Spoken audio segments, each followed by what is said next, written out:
Jonathan Morant, aka Baba Yaga, has been suspended for one game. This news first broke a few hours ago while I was on stream struggling to stay awake. Big thank you to the person who told me first. I almost had a stroke. Let's just lie and say I pronounced your name correctly. Sorry if I didn't. So suspended for conduct detrimental to the team, and these detrimentals occurred after this post-game interview. What went wrong to you today? Go ask the coaching staff.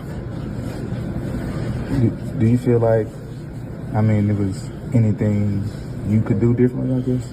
You ask them. They had a whole spiel in here, so.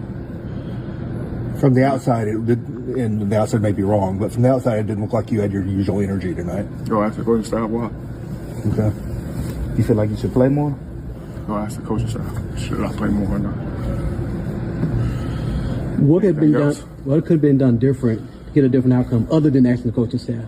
According to them, probably don't play me, honestly. That's what basically the message was after, so it's cool. The coaching staff message was It's it? cool, bro. We good? You didn't have anything physically wrong in terms of illness or anything? Oh, no, You were I'm under the good. weather. I'm Okay. I'm fine. No, you're not. To rebuild the lead. I got it.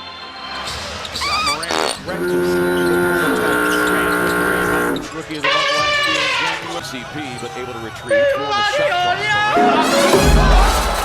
Okay, those look bad, but maybe I'm not seeing the whole picture. Let me see what Josh's stats were last night. Grizzlies versus Lakers.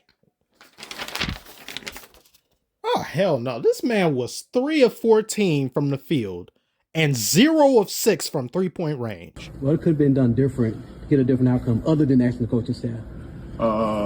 According to them, probably don't play me, honestly. That's what basically the message was. Ja, you were shooting 21% from the field. I wouldn't play you in traffic. Observe the shots he's taking and how he's taking them. These are good looks. Plenty of space between him and the defender on numerous different looks. What's the problem? Go ask the coaching staff. I'm asking you.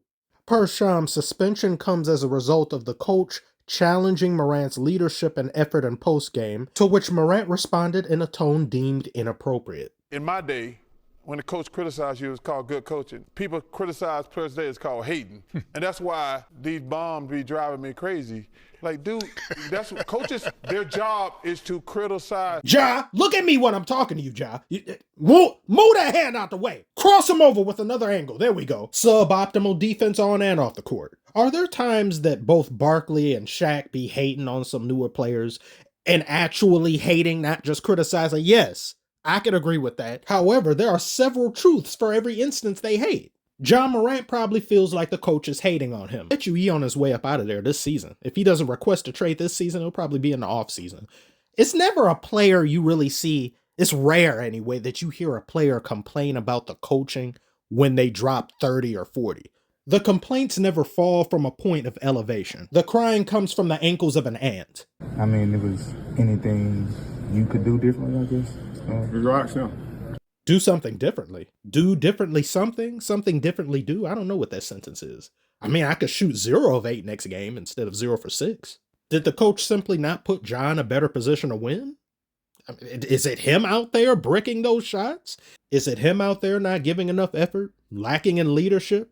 Ja plays better defense dodging accountability than he does on an NBA court. You are playing like Ja Binks. How do you shave in the morning with skin this thin? Does the coach have to talk like you in order for you to better understand what it is you aren't doing? I'm not gonna lie. You ain't standing on business, gang. You tweaking, twin. Boo-boo type shit.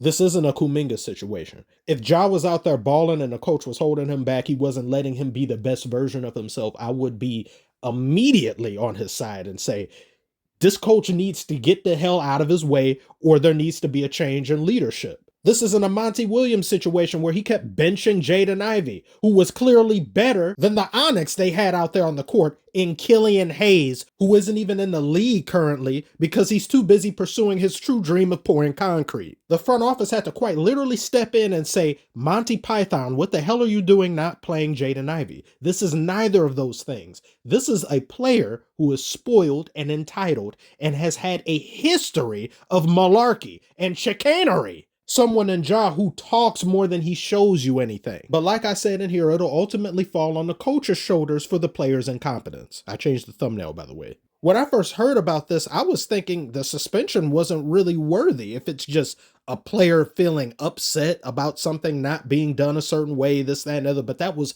before I saw his stats, before I looked at his season stats. He's currently shooting around 15% from three-point range. What the hell are you expected to do as a coach other than rightfully call repugnant play like that out? Even if you try to give Ja the benefit of the doubt, you have to grasp for straws in doing so. You could have two things true at the same time. Maybe the coach isn't utilizing him properly, but at the same time, you need to hit your shots. Maybe you're not used to the personnel surrounding you. Well, that's your fault. You picked up a toolie and flashed it at another team's bus, then picked up a blicky on IG Live. Wait, there was three. I've lost count of how many firearms you've picked up. And because of that, you got suspended. On top of the injuries, you haven't been here enough to develop chemistry. I don't expect this to be the last that we hear of this situation. I think it's going to get worse. If not, it'll probably just quietly die down and maybe Ja will request a trade. I think he has 2 years left.